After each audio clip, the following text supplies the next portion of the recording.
આ માનવ ઉત્કર્ષ એ કેવળ 7 દિવસનો BAPS નો કાર્યક્રમ નથી. BAPS સંસ્થાનો આ કાયમી પ્રોજેક્ટ છે.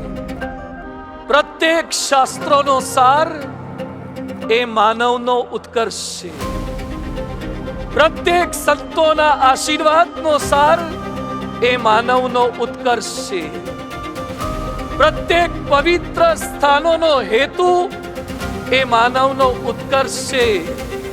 પ્રત્યેક તીર્થોનું જળ વહે છે એનો સાર પણ માનવનો ઉત્કર્ષ છે. અને જેને પૃથ્વી પર આવવાનું કોઈ નિમિત્ત જ નથી હોતું, છતાં પોતે માનવ જેવા થાય છે, એ પરમાત્માના અવતરણનો હેતુ પણ માનવનો ઉત્કર્ષ છે.